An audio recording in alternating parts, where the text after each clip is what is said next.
सबैलाई स्वागत छ मेरो युट्युब क्लासमा। आज मैले इन्कम फ्रम बिजनेसको क्वेसन नम्बर 18 इन्कम फ्रम बिजनेसको क्वेसन नम्बर 18 जसको अगाडि अस्मिता पब्लिकेसनको किताब छ, त्यसले चाहिँ त्यो अस्मिता पब्लिकेसनको इन्कम फ्रम बिजनेसको क्वेसन नम्बर 18 हेर्न सक्नुहुन्छ। र मैले यो क्वेसन चाहिँ सोलुसन गरेर देखाउन गइरहेको छु। सम्पूर्ण क्वेसनलाई अगाडि पढेर सोलुसन गर्नु पर्यो भने तपाईको भिडियो अलि लामो बन्छ, त्यसैले मैले जतिसक्दो भिडियोलाई सर्टकट गर्ने कोसिस गर्न गइरहेको छु है। मैले यहाँ सिधै सोलुसन गरिदिन्छु, प्रत्येक कुरालाई बुझाएर म सोलुसन गरिदिन्छु।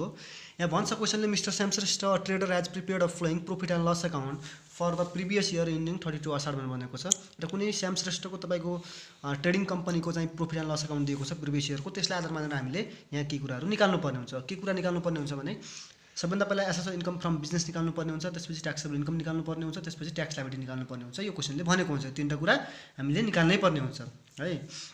अब यहाँ तपाईको प्रॉफिट एन्ड लस अकाउन्टलाई आधार मानेर हामीले यहाँ सबभन्दा पहिला हामीले 1 नम्बरमा निकाल्नु पर्ने हुन्छ के competition of asset income from business निकाल्नु पर्ने हुन्छ, जो चाहिँ मैले PP 18 यहाँ सोलुसन गर्न गइरहेका छु। सबभन्दा पहिला हामीले यो लेख्नु पर्ने हुन्छ यहाँ computation of assessable income from business. एउटा ट्रेडिङ कम्पनी हो, त्यसैले मैले यहाँ लेखेँ income from business, income from business of को त अफ मिस्टर श्याम श्रेष्ठ। श्याम श्रेष्ठ हो, मिस्टर श्याम श्रेष्ठ हो फर द इन्कम इयर 75-76 भनेर लेख्नु पर्यो। यो सबभन्दा पहिला हामीले यो लेख्नु पर्ने हुन्छ हो। त्यसपछि यहाँ पार्टिकुलर्स नेपालीमा जसको शाब्दिक अर्थ विवरण हुन्छ एमाउन्ट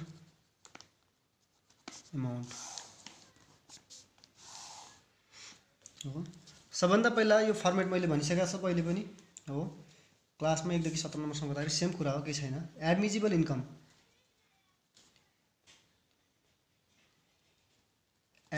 इन्कमहरु हेर्ने। अब एडमिजिबल इन्कमहरु कहाँ हुन्छन् भनेर हेर्दाखेरि हाम्रो एडमिजिबल इन्कमहरु तपाईको प्रॉफिट एन्ड लस अकाउन्टको क्रेडिट साइडमा तपाईको एडमिजिबल इन्कमहरु दिएको हुन्छ। यसरी तपाईलाई कुनै ट्रेडिङ कम्पनीको प्रॉफिट एन्ड लस अकाउन्ट दिइराखेको छ भने त्यो profit and loss account format भित्र क्रेडिट साइडमा तपाईको एडमिजिबल इन्कमहरु दिएको हुन्छ, त्यहाँ हेर्ने। एडमिजिबल इन्कमहरु यहाँ के दिएको छ, सेल्स भन्छ। यो सेल्स के हो, एडमिजिबल इन्कम हो, कति छ 15 लाख। त्यसपछि त्यहाँ कमिसन रिसिप्ट पनि छ हो, त्यो पनि एडमिजिबल इन्कम हो, कति छ कमिसन रिसिप्ट 50,000 छ। त्यसपछि डिस्काउन्ट रिसिप्ट छ, कति छ 10,000।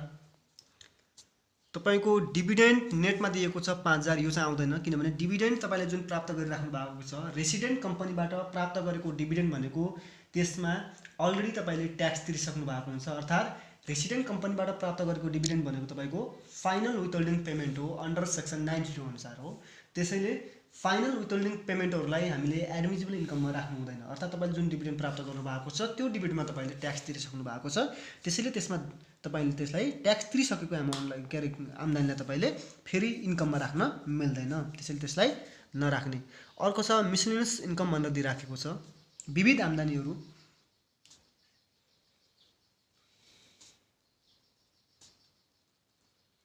विविध आम्दानी भन्नु तपाईलाई 15,000 दिइराखेको छ। यो मिसलेनियस इन्कमको बारेमा तपाईलाई एडिसनल इन्फर्मेसनमा यहाँ भनिदिएको छ। एडिसनल इन्फर्मेसनमा हेर्ने, एडिसनल इन्फर्मेसनको तपाईको 2 नम्बर पन्नामा हेर्ने, त्यहाँ भनिदिएको छ income from tax free government securities amounting to Rs 5,000 has been charge in miscellaneous income भन्छ। यो तपाईको जति 15,000 मिसलेनियस इन्कम दिएको छ, यो मिसलेनियस इन्कम 15,000 भित्र तपाईको 5,000 ट्याक्स फ्री इन्कम छ भन्छ। 5,000 ट्याक्स फ्री इन्कम छ। जुन इन्कममा ट्याक्स फ्री हुन्छ त्यसलाई हामीले एडमिजिबल इन्कममा राख्न मिल्दैन, किनभने मैले जुन इन्कममा ट्याक्स फ्री भइराखेको हुन्छ त्यस्तो इन्कमलाई हामीले एडमिजिबल इन्कममा राख्न मिल्दैन। जुन चाहिँ तपाईको 15,000 भित्र समावेश छ भन्छ। जुन 15,000 मिसलेनियस इन्कम छ 15,000, त्यो भित्र 5,000 भनेको तपाईँको ट्याक्स फ्री इन्कम हो, जसको नाम गभर्नमेन्ट सेक्युरिटिज भनेर दिइरहेको छु। जुन गभर्नमेन्ट सेक्युरिटिज छ जो ट्याक्स फ्री इन्कम हो, त्यसले जुन तपाईँको मिसलेनियस इन्कम भित्र समावेश छ त्यसलाई हामीले घटाएर हेर्नु पर्यो। अनि जति आउँछ त्यो नै तपाईँको के हो, एक्चुअल मिसलेनियस इन्कम हो, जुन चाहिँ 10,000 यहाँ आउने भयो हो। यति नै तपाईँको छ, अरू छैन। यहाँ क्लोजिङ स्टक चाहिँ आउँदैन हो। अब यसलाई भन्ने gross accessible income from business कति आयो तपाईँको, यो सबै जोड्ने 15,70,000, 15,70,000 लेस गर्ने। अब एलाबल डिडक्सन, अब एलाबल डिडक्सन के छन् त्यो हेर्ने। अब एलाबल डिडक्सनहरू के हुन सक्छन्, सबैभन्दा पहिला क्वेसनमा हेर्ने एलाबल डिडक्सनमा।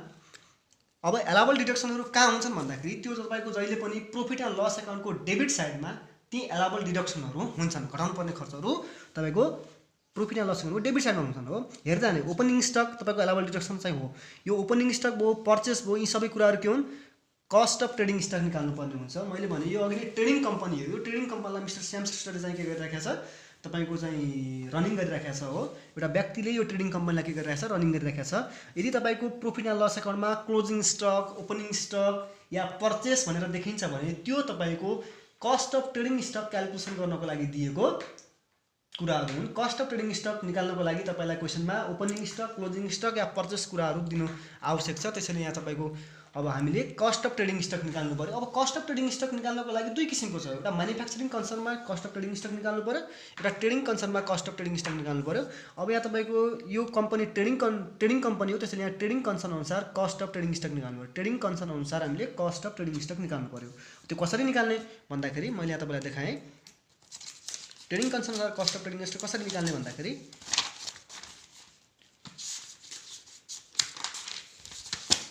हो, यहाँ वर्किङ नोटमा हामीले गर्नुपर्ने हुन्छ।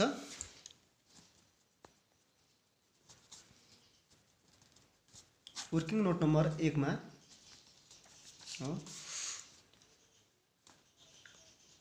क्यालकुलेसन अफ CTS मैले लेखेँ कस्ट अफ ट्रेडिङ स्टक हो। अब म्यानुफ्याक्चरिङ अनुसार होइन, ट्रेडिङ कन्सर्न अनुसार है। ट्रेडिङ कन्सर्न अनुसार हामीले के निकाल्नु पर्यो, कस्ट अफ ट्रेडिङ स्टक निकाल्नु पर्यो, जसको सुरुवात कहाँबाट हुन्छ त्यो फर्मेटमा हेर्दा हुन्छ। ओपनिङ स्टक कति छ, ओपनिङ स्टक तपाईँको 2 लाख रुपियाँ छ। यसमा एड गर्नुपर्ने हुन्छ पर्चेस। पर्चेस कति छ,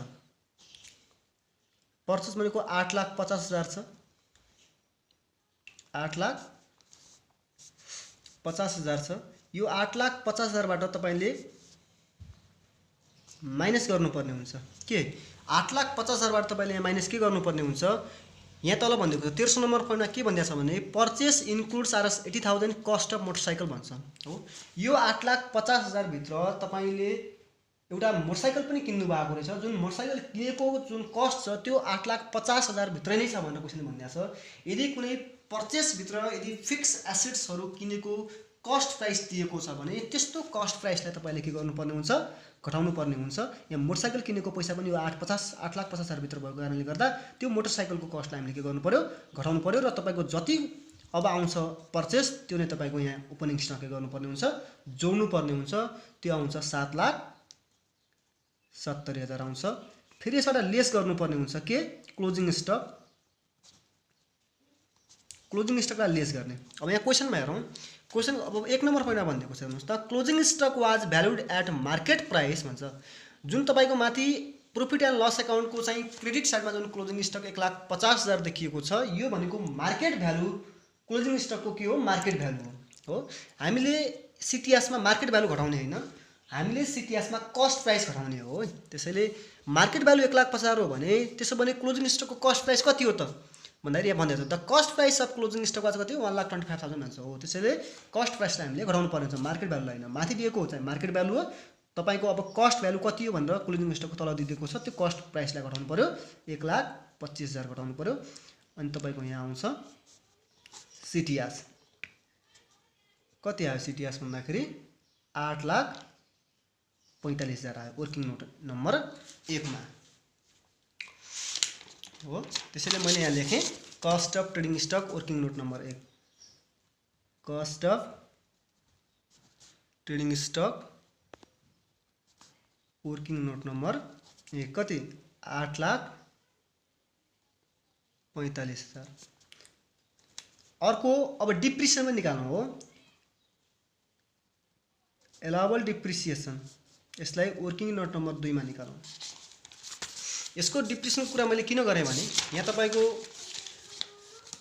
जुन पर्चेस 8,50,000 भित्र 80,000 जुन मोटरसाइकल किन्नु भएको त्यो मोटरसाइकलको कस्ट प्राइस हो भन्छ, यो 80,000 को हामीले के गर्नुपर्ने छ डिप्रिसिएसन निकाल्नु पर्ने हुन्छ। यहाँ क्वेशनले भनिदिएको छ 3 नम्बर पोइन्टमा हेर्ने एडिसनल इन्फर्मेसनको purchase includes 80,000 cost of motorcycle. अब मोटरसाइकलको कस्ट प्राइस 80,000 हो, जुन मोटरसाइकल तपाईको 7 चैत्रमा किनिएको छ भन्छ, जसको WDB अफ द अटोमोबाइल्स, त्यही मोटरसाइकल तपाईको त्यो मोटरसाइकल भनेको अटोमोबाइल पुलभित्रै पर्छ जुन चाहिँ ग्रुप सी हो है। WDB of the automobile pool at the opening day of the income year was कति 3,20,000, ओपनिङ WDB 3,20,000 दिइसक्यो, disposal of asset during the year कति 35,000 दियो हो। यसलाई आधारमा पनि निकाल्ने डिप्रिसिएसनको सेम हो, पढाइसकेको छ मैले सिधै गरिदिएँ। 2 नम्बरमा क्याल्कुलेसन अफ एलाउबल डिप्रिसिएसन हो, सिधै निकाल्ने। ओपनिङ कति छ, ओपनिङ WDB यहाँ दिइरहेछ कति 3,20,000, यसमा एड गर्ने एब्जर्ड एडिसनल एड गर्ने। कहिले किनेको हो 7 चैत्रमा किनेको हो, त्यहाँ भनिदिएको छ क्वेशनले 7 चैत्रमा 80,000 मा एउटा मोटरसाइकल किन्छ, जसको 2/3 के गर्ने एब्जर्ड एडिसन गर्ने। यो सबै कुराहरू मैले सिकाइसकेको छु, यहाँ कुरा त्यति प्रश्न सिकाइराख्नु पर्दैन। 53,333 हुन्छ, यसमा लेस गर्ने डिस्पोजल फर द इयर कति छ 35,000, क्वेशनमै भन्दैछ 3 नम्बर पोइन्ट आएन, यो सबै 3 नम्बर पोइन्टमा छ एडिसन इन्फर्मेसनको। आउँछ डिप्रिसिएसन बेसिस भ्यालु कति आउँछ, डिफ्रेन्ट 3,38,333। रेट अफ डिप्रिसिएसन कति छ 20% हुन्छ, किनभने अटोमोबाइल पुल हो, ब्लक सी भित्र पर्छ, त्यसो 20% हुन्छ। अनि एलाउबल डिप्रिसिएसन कति आउँछ, एलाउबल डिप्रिसिएसन 67,667 हो। अब यसलाई लगेर राख्ने 67,667 लाई यहाँ ल्याएर राख्ने 67,667 लाई यहाँ ल्याएर राख्ने। अब जहाँ चाहिँ एलाउबल डिप्रिसिएसन निकाल्यो त्यहाँ चाहिँ तपाईले के निकाल्नु पर्ने फेरि रिपेयर निकाल्नु पर्ने हुन्छ। एलाउबल रिपेयर जुन वर्किङ नोट नम्बर 3 मा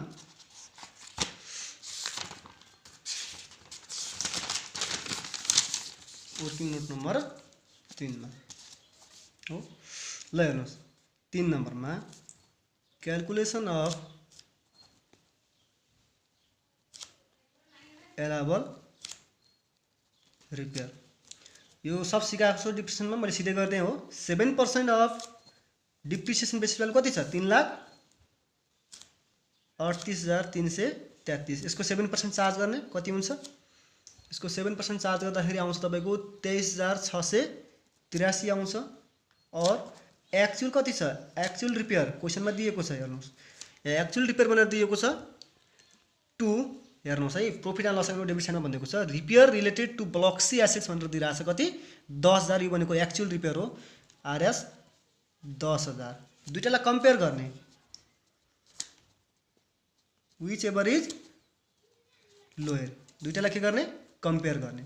को सानो छ 10,000 सानो छ, पक्कै पनि त्यसै 10,000 सानो छ भने यही नै भयो के तपाईको एलाउबल रिपेयर कति 10,000, एलाउबल कति भयो 10,000 भयो। अब हेर्नुहोस् यहाँ 10,000 ल्याएर यहाँ लेख्ने।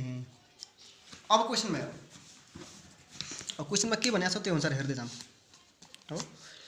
अब हेर्नुहोस् यहाँ ओपनिङ स्टक पर्चेस तपाईको यो हाम्रो सिटीएसमा आइसक्यो हो। प्रोभिजन फर ब्याड डेब्ट्स तपाईको प्रोभिजन र रिजर्भको केसहरू कुनै पनि तपाईको एलाउबल डिडक्सनमा पर्दैन। मैले के भने प्रोभिजन र रिजर्भका केसहरू कुनै पनि कुरालाई तपाईले एलाउबल डिडक्सनमा राख्न मिल्दैन, त्यसले प्रोभिजन फर ब्याड डेब्ट्स पनि तपाईको एलाउबल डिडक्सनमा आएन, प्रोभिजन फर इन्कम ट्याक्स पनि आएन। Income tax paid on last assessment, last एसेसमेन्टको इन्कम ट्याक्स पनि पेड गर्नु भएको रहेछ, त्यो कुरा पनि तपाईले घटाउन मिल्दैन भन्छ हो। To depreciation related to automobile bill, अटोमोबाइलको हामीले एलाउबल डिडक्सन निकालिसक्यौँ हो, 67,667 आइसकेको छ, यो पुरा हामीले गरिसक्यौँ।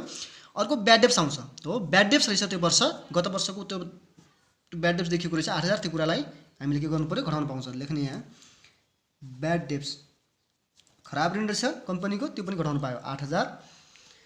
त्यसपछिको स्यालेरी यो पनि घटाउन पायो, एलाइबल डिडक्सनमा राख्न पायो कति 1 लाख।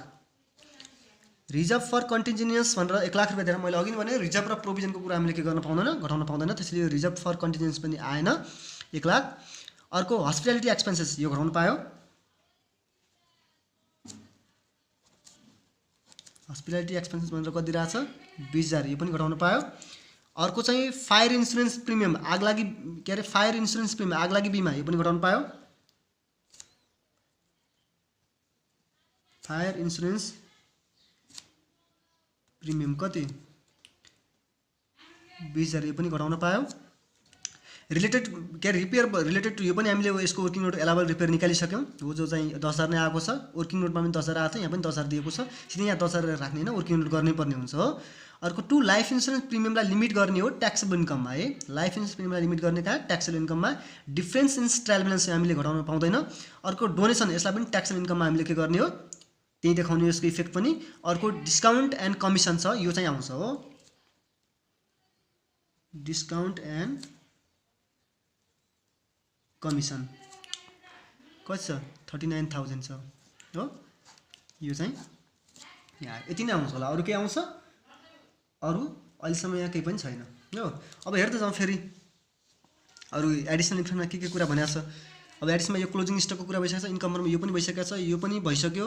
अनि मिस्टर श्रेष्ठ आज इन्स्योर्ड यो लाइफ इन्सुरेन्स प्रिमियम 2 लाख हो, 2 लाख भनेर दिइरहेको छ, जसको चाहिँ वार्षिक प्रिमियम 20000 तिरिराखेको छ, त्यो कुरालाई ट्याक्सेबल इन्कममा हेर्ने हो। फेरि यहाँ हेर्ने अर्को मन छ हेर्नु, यो कुरा यहाँ राख्नुपर्ने एउटा कुरा यहाँ छुटेको छ हो, यो चाहिँ यो एडिसनल इन्फर्मेसनलाई तपाईँको एलाइबल डिडक्सनमा राख्न मिल्छ हो। अर्को के भन्छ assets at the insurers are 75000 and advertisement expenses for the life term of 3 years but the forget to charge the said sum in the debit side of profit and loss. के भन्छ भने 3 वर्षको एडभर्टाइजमेन्ट एक्सपेन्सेस भनेको 75000 हो भन्छ, जसलाई 3 वर्षमा हामीले के गर्नुपर्ने हुन्छ रिटर्न अफ गर्नुपर्ने हुन्छ। र प्रत्येक वर्ष 3 वर्षसम्म रिटर्न अफ गरिरहँदा तपाईँले 1 वर्षको कति रिटर्न अफ गर्ने भन्ने कुरा यहाँ हामीले निकाल्नुपर्ने हुन्छ। अब 75000लाई 3 ले डिभाइड गरिदिने आउँछ 25000, 25000 प्रत्येक वर्ष हामीले रिटर्न अफ गर्नु पर्यो भन्छ, प्रत्येक वर्ष के गर्नु पर्यो 25000 रिटर्न अफ गर्नु पर्यो भन्छ। त्यसैले अब हामीलाई चाहियो 1 वर्षको चाहिएको 3 वर्षको चाहिएको हो त होइन, हामीलाई 1 वर्षको चाहिएको हो, त्यसैले 1 वर्षको 25000 रिटर्न एडभर्टाइजमेन्टलाई रिटर्न अफ गर्दाखेरि 25000 आउँछ। त्यो 25000लाई हामीले माथिको प्रोफिट एन्ड लस एकाउन्टको डेबिट साइडमा देखाउन बिर्सेका रहेछौँ। अब हामीले चाहिँ बिर्से पनि हामीले के गर्नु पर्यो एलाइबल डिडक्सनमा राख्नु पर्यो भनेर बुझ्ने हो, हामीले के गर्ने एलाइबल डिडक्सनमा राख्नु पर्यो भनेर बुझ्ने। त्यसैले यहाँ लेख्ने एडभर्टाइजमेन्ट एक्सपेन्सेस भनेर कति राख्ने भने 25000 भनेर राख्ने हो। अब यसलाई के भन्ने त अब यति नै हुन्। अब यसलाई भन्ने मैले फुल फर्मेटमा हिसाब गरेर राखेको छु हो, सिधै फुल फर्मेटमा, किनभने एक्जाममा नै फुल फर्मेट सोध्छ, त्यसले मैले फुल फर्मेटमा हिसाब गरेर राखेको छु। टोटल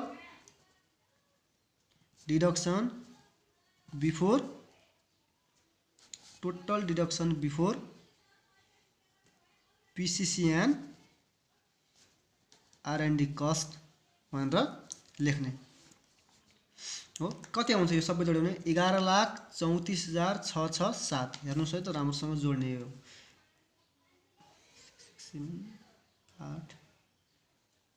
10 1,20,20 39 25 यो कति आयो 11,34,667। यो घटाएर हेर्ने, घटाएर आइसकेपछि के आउँछ adjusted taxable income before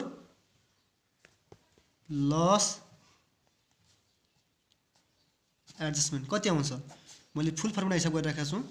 ग्रसबाट total deduction घटाइसकेपछि आउने भ्यालुको नाम हो adjusted taxable income before loss adjustment. कति आयो भन्दाखेरि 4,35,333 आयो। यसबाट फेरि लेस गर्ने कि बिजनेस लस भन्नाले बिजनेस लस हो, बिजनेस लस छ त हामीसँग छैन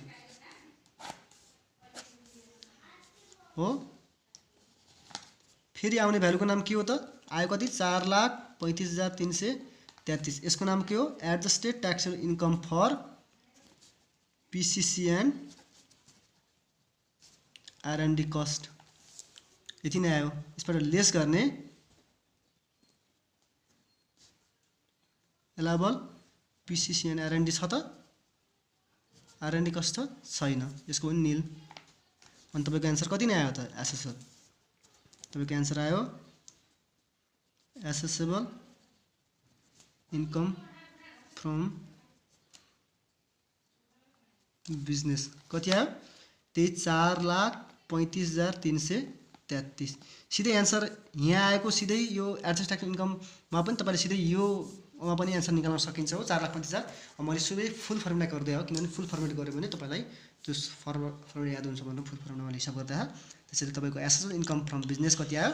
4,35,333 रुपियाँ आयो। अब दोस्रो 1 नम्बरमा यो सक्यो ट्याक्सेबल इन्कम। हामीले पहिलो चरण चाहिँ सक्यौँ हो, यो 18 नम्बरको पहिलो चरण चाहिँ competition of assessable income from business चाहिँ सक्यौँ। अब दोस्रो चरणमा पर्छौँ जुन चाहिँ क्यालकुलेसन अफ ट्याक्सेबल इन्कम हो। अब त्यो ट्याक्सेबल इन्कम चाहिँ म यहाँ गर्न गइरहेको छु। ल त्यसको लागि मैले यहाँ फर्काएँ हो। ल बी नम्बरमा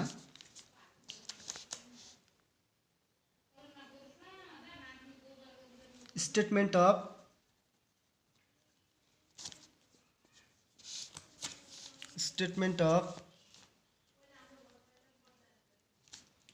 ट्याक्सेबल इन्कम मैले यहाँ गर्न गइरहेको छु। स्टेटमेन्ट अफ ट्याक्सेबल इन्कम हो। अब स्टेटमेन्ट अफ ट्याक्सेबल इन्कम कसरी गर्ने भन्दाखेरि जुन चाहिँ सिकाइसकेको छ हो 1 देखि 17 नम्बरसम्म केही छैन, फर्मेट सेम रहन्छ। अब केही छैन, थोरै छ, अब बढीमा त्यही 15 मिनटको क्लास होला। Particulars amount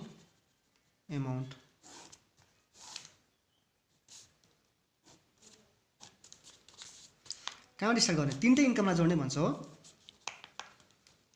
accessible income from business, accessible income from investment, accessible income from employment. Business कति आयो? 4,35,333 आयो। यसको निल छ, यसको पनि निल छ, दिएको छ त छैन। टोटल 3टै इन्कममा जोडेर कति आयो? त्यो 4,35,333 आयो, जसको नाम के हुन्छ? Total accessible income 4,35,333। यसबाट लेस गर्ने के? यसबाट लेस के गर्ने? एलाबल डिडक्सनहरू या कमन डिडक्सनहरू हो। एलाबल डिडक्सनहरू के छन् त्यो हेर्ने। एलाबल डिडक्सनहरू के छन् त्यो चाहिँ हेर्ने। अब एलाबल डिडक्सनहरू के छन्? अब एलाबल डिडक्सनहरू घटाउने। एलाबल यहाँ एलाबल डिडक्सनहरू विशेष गरी 2टा किसिम हुन्छ, एउटा डोनेसन हुन्छ, एउटा कन्ट्रिब्युसन टु रिटायरमेन्ट फन्डको कुरा गरेर आउँछ हो। एउटा रिटायरमेन्ट फन्ड, एउटा चाहिँ डोनेसनको कुरा गरेर आउँछ। पक्कै पनि डोनेसन हो, हामीलाई डोनेसन दिइराखेको छ क्वेसनमा हो। यहाँ भन्छ क्वेसनमा हेर्ने। अब यहाँ क्वेसनमा डोनेसन 1 लाख रुपियाँ भनेर दिइराखेको छ। क्वेसनमा डोनेसन कति भनेर दिइराखेको छ? 1 लाख भनेर दिइराखेको छ। अब यो 1 लाख डोनेसन पुरै होइन, यसको डोनेसनको बारेमा तपाईँलाई राम्रोसँग क्वेसनले भनिदिएको छ। त्यहाँ क्वेसनले तपाईँलाई यो 1 लाख डोनेसन कहाँ दिनु भएको छ त्यो कुरा सबै कुरा गरेको छ। अब त्यसैले आधार मानेर हामीले यहाँ गर्नु पर्यो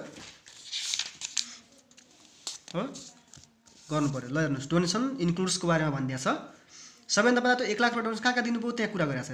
donation given to an organisation RS 80,000 under notification by Nepal gazette हो इन फुल्ली एडमिसिबल। यो के भन्न खोज्यो भने तपाईँले जुन ठाउँमा डोनेसन दिनुभएको छ 80,000 रुपियाँ, त्यो 80,000 डोनेसनलाई तपाईँको नेपाल गभर्मेन्टले आफ्नो राजपत्रमा नोटिस निकाली के गरेको छ भने फुल्ली एडमिजिबल गरिदिएको छ।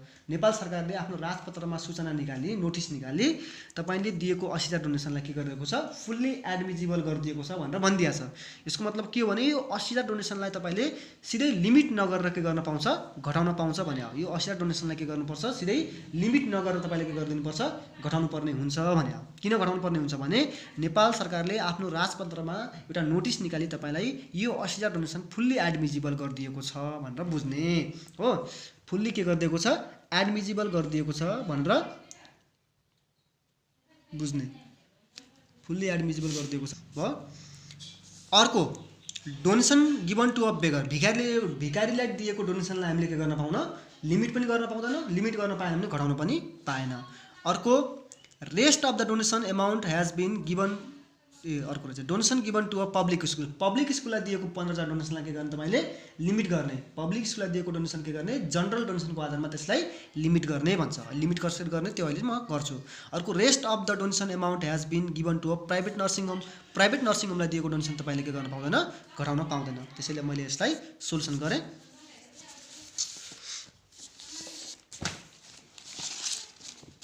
है क्वेसन पनि देखाउनु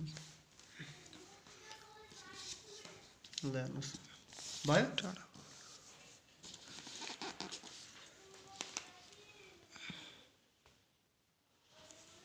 ल हेर्नुहोस् फुल्ली एडमिजिबल यो क्वेसनहरु अब फुल्ली एडमिजिबल कति छ फुल्ली एडमिजिबल कति छ त्यसलाई लेख्ने सिधै अब त्यो हेर्ने फुल्ली एलाबल सेक्टरमा दिएको डोनेसन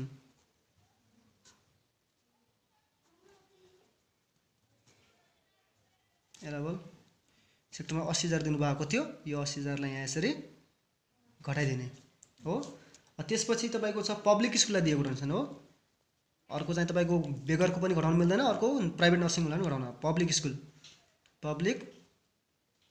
स्कुललाई दिएको डोनेसनलाई घटाउनु पर्ने अब यसलाई तपाईको वर्किङ नोट नम्बर 4 मा हेर्ने वर्किङ नोट नम्बर 4 मा यसलाई हेर्ने मजासँग अब यहाँ निकाल्ने calculation of adjusted taxable income for donation निकाल्ने तपाईले पब्लिक स्कुललाई दिएको डोनेसन क्याल्कुलेट गर्नुभन्दा अगाडि तपाईले adjusted taxable income for donation निकाल्नु पर्ने हुन्छ जो कसरी क्याल्कुलेट गर्ने यहाँ कुरा देखाउँछु त्यो यसरी गर्ने सबभन्दा पहिला adjusted taxable income for PCCN R and D cost बाट निकाल्नु पर्ने हुन्छ अब तपाईको adjusted tax income for PCCN R and D cost कति छ यहाँ निकालेको छ हेर्नुस् त adjusted taxable income for PCCN R and D cost कति छ 4,35,333 छ त्यसैले ल्याएर टक्क यहाँ राख्ने 4,35,333 यसमा एड गर्ने के एसेसेबल इन्कम फर इन्भेस्टमेन्ट छ भने जोड्ने छैन नील यसमा फेरि एड गर्ने एसेसेबल इन्कम फर इम्प्लोइमेन्ट यो छ भने के गर्ने जोड्ने अहिले छैन हो छैन भने सिधै के गर्दिने नीले लेख्दिने अनि आउँछ तपाईको के adjusted taxable income for donation आउँछ कति नै 4,35,333 आउँछ 4,35,333 तपाईको के आयो adjusted tax income for donation आयो यसैमा के गर्ने लिमिट कसरी गर्ने त्यो जनरल डोनेसन सिकाएको छ 5% of adjusted taxable income for donation हो कति छ 4,35,333 को 5% चार्ज गर्ने कति आउँछ 21,767 आउँछ और एक्चुअल कति छ एक्चुअल डोनेसन पेड कति छ 15,000 छ मैक्सिमम लिमिट कति हो जनरल डोनेसन को मैक्सिमम लिमिट कति हो 1 लाख हो व्हिच एभर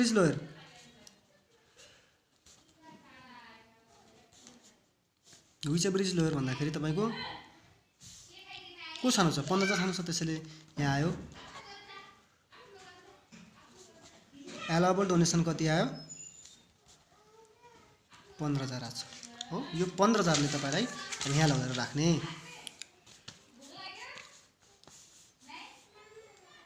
15,000 लाई के गर्ने यहाँ लगेर राख्नु पर्यो हो अब आउँछ हेर्नुस् टोटल एसेट इन्कमबाट लेस एलाबल रिडक्सन घटाइसकेपछि आउने भ्यालु जति आउँछ यो घटाएर आयो ल तपाईको 3,40,333 आयो हो यसको नाम के हो यसको नाम हो ट्याक्सेबल इन्कम बिफोर अदर एक्जिम्सन भन्छ ट्याक्सेबल इन्कम बिफोर अदर एक्जिम्सन भन्दा अगाडि घटाउनु भन्दा अगाडिको ट्याक्सेबल इन्कम कति हो 3,40,333 अब यो यसबाट घटाउने लेस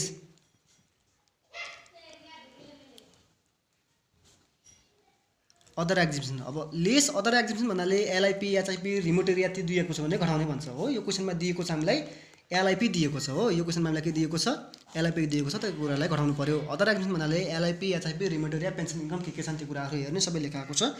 हामीलाई क्वेसनमा एलआइपी दिएको छ, यहाँ एलआइपी दिएको छ, एलआइपीको कुराहरू यहाँ हेर्ने हो।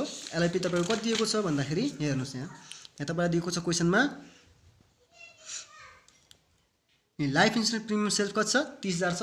यो 30,000 भनेको इयरली प्रिमियम हो, 30,000 दिइरहेको छ। त्यसैले एलआइपीलाई हामीले लिमिट गरेर देखाउनु पर्यो। अब यसलाई कसरी लिमिट गर्ने भन्ने कुरा सबै सिकाइसकेको छ, मैले सिधै यहाँ गरिदिएँ।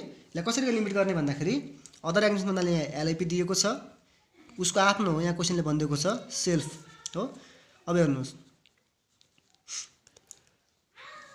एक्चुअल कति छ, एक्चुअल एलआइपी कति छ, लाइफ इन्सुरेन्स प्रिमियम एक्चुअल कति छ, 30,000 वार्षिक तिरिराखेको छ हो। म्याक्सिमम लिमिट कति हो त, सब हेर्ने नोटमा त्यही छ सबै कुराहरू। 25,000 विच एभर इज लोयर। यो दुई मात्रै सानो को छ, 25,000 छ पक्कै पनि हो। यो 25,000लाई घटाइदिने अनि आउँछ तपाईँको के, अनि आउँछ तपाईँको के ट्याक्सेबल इन्कम।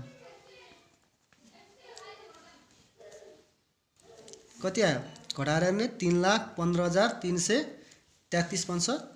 अब सी नम्बरमा निकाल्ने, यहाँसम्म ठिक छ हो। ट्याक्स लाइबिलिटी निकाल्ने, जहाँ बुझिन्न त्यो चाहिँ अब म्यासेजमा सोध्ने कहाँ बुझिन्न भन्ने कुरा। मैले सबै कुरा भनिदिएको छु जहाँसम्म। अब भिडियोमा सबै कुराहरू भनिरहँदा जहाँ बुझिन्न त्यहाँ चाहिँ पछि म्यासेजमा सोद्धा हुन्छ है। अब हामी लास्टमा आइसकेका छौँ, ट्याक्स लाइबिलिटी निकाल्नु पर्यो हो। कम्पिटिसन अफ ट्याक्स लाइबिलिटी निकाल्नु पर्यो।